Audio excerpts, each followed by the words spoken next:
Mulane kowe nek dadi ulama, nggih ciri utama ulama itu jami'ul bayan. Dia kalau menjelaskan itu indah sekali dan orang pasti taslim. Sampeyan saiki tak warai tenan. Sampeyan kan biasa wiridan la ilaha illallah kan biasa, mulai mimpin tahlil sampai kepeksa mergo do tahlil melok sampai sing darani bid'ah wae akhire ya melok tanggane napa? Tahlil. Wis wae wae. Kata Ibnul Qayyim Al-Jauziyah dalam kitab Zadul Ma'ad. Kitab Zadul Ma'ad itu kitab kesayangannya Sayyid Abdul Al-Haddad.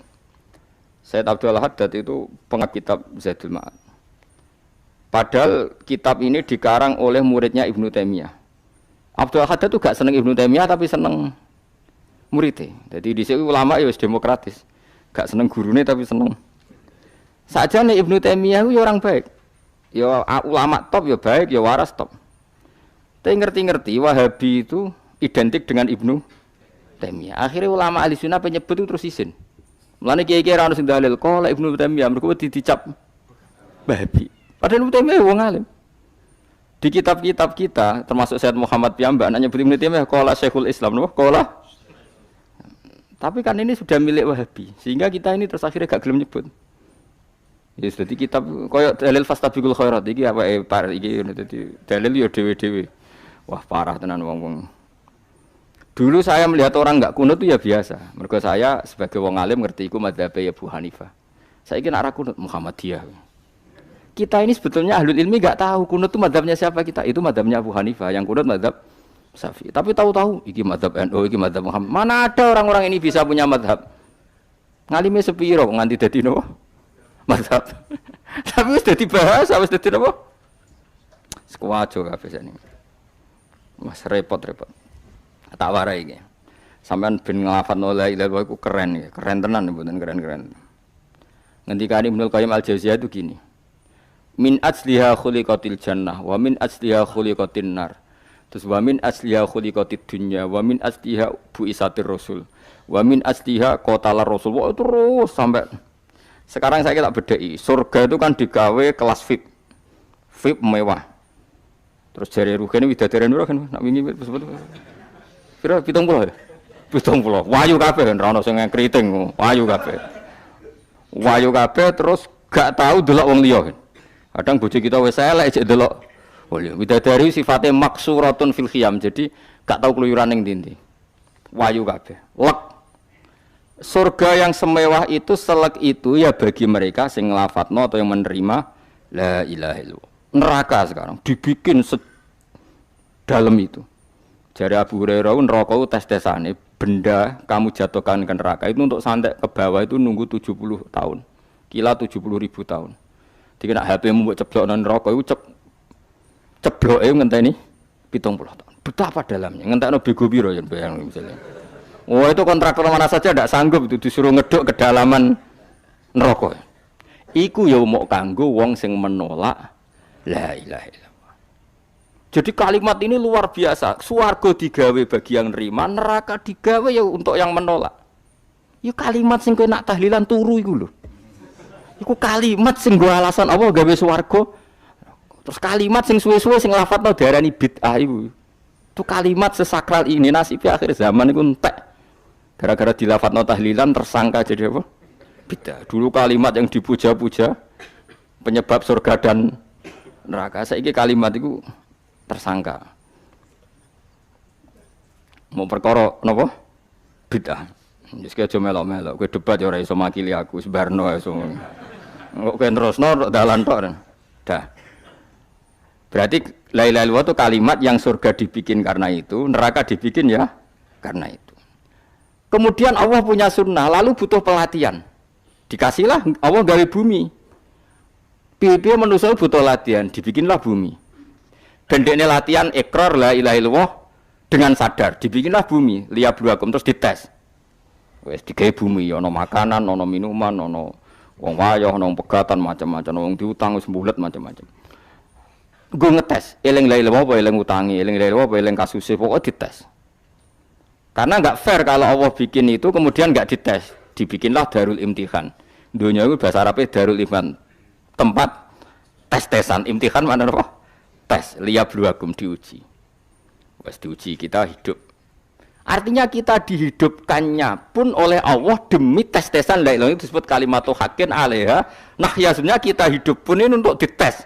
Pada akhirnya la ilaha illallah apa enggak? Paham ya? Terus dites. Allah itu juga secara hukum itu kan enggak fair, dites kok enggak punya pemandu. Dibikinlah rusul, diutuslah para rusul untuk pemandu. Tes itu kan butuh seru. Mak pemandu tok ora ono musuhe kan enggak seru. Dibikinlah setan. Saat ini sebagian kita sudah setan tapi ini ben seru. Lho ndak setan kan minal jinnati wan nas rumangsamu setanu sapa? Baik setan minal jinnati wan nas. Jadi kena muni auzubillahi minasyaitonir rajim terjemahane berlindung Allah dari saya sendiri ya Allah itu.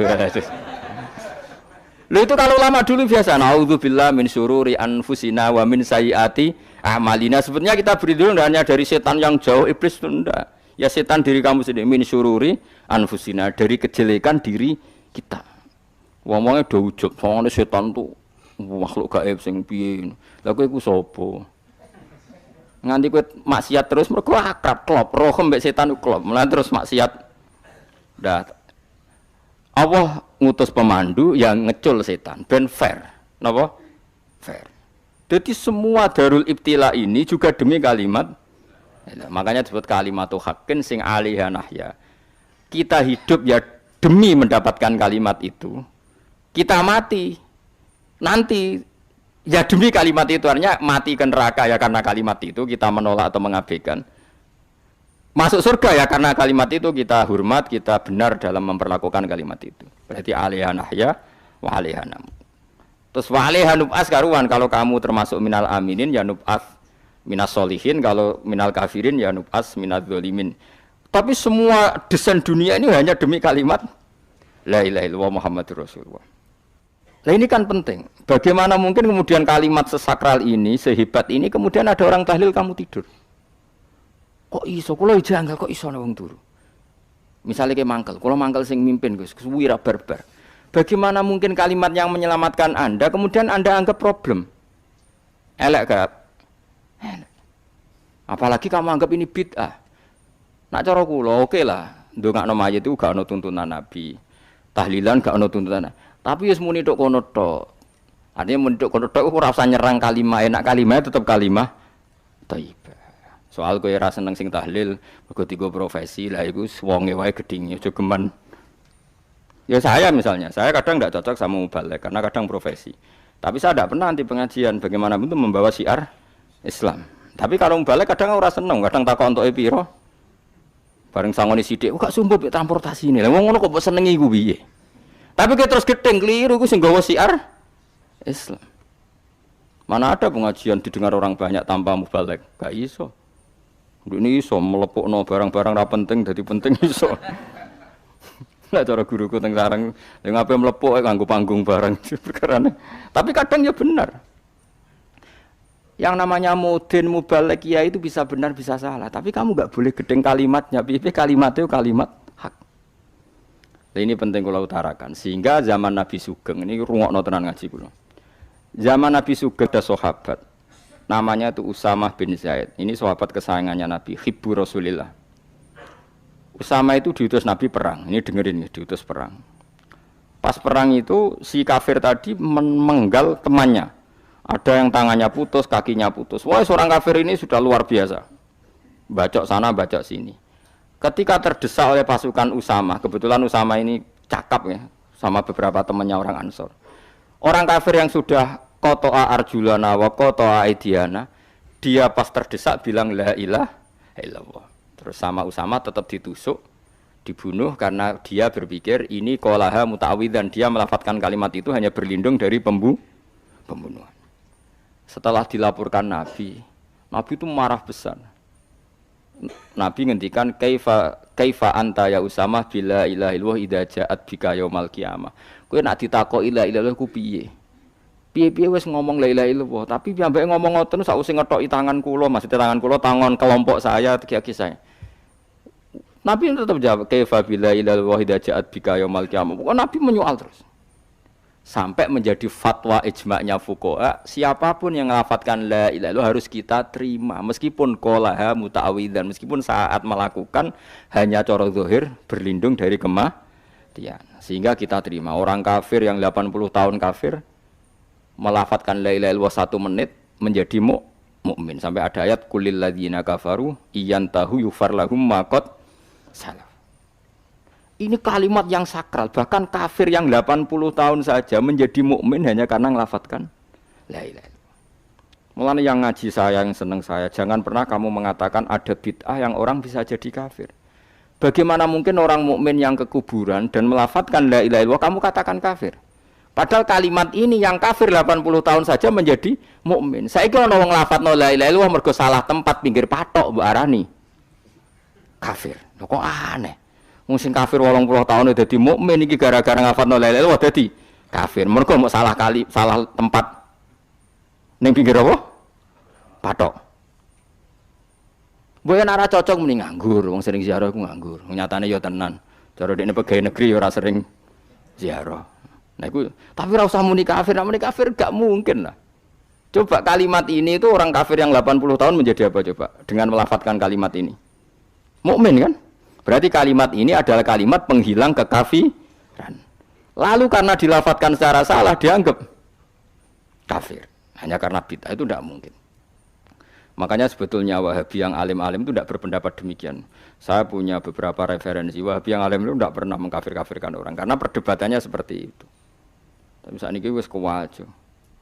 Sebenarnya kalau orang alim itu ya mirip-mirip. Entah Wahabi, entah tidak mirip-mirip. Karena kalimat tadi. Wahabi itu kitab terbesarnya itu Ibnu Taimiyah. Ibnu Taimiyah itu punya murid Ibnu Qayyim Al-Jauziyah. Itu sampai sekarang saya lihat di fatwanya Ibnu Taimiyah itu begitu hormat sama orang-orang kita ini sama. Tapi tahu-tahu lewat penyaduran sana sini terus menjadi kacau. Jadi kalau baleni malih sampai nak kepengin duwe nikmat batinah seperti tadi yang saya utarakan. Swarga dicipta sedemikian mewah ya demi yang menerima la ilaha illallah. Terus neraka dibikin se ekstrim itu juga bagi yang nolak.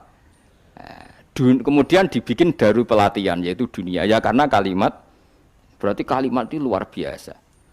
Wa biha qamatis samawati wal ardu. Kalimat ini pulang menjadikan langit bumi berdiri.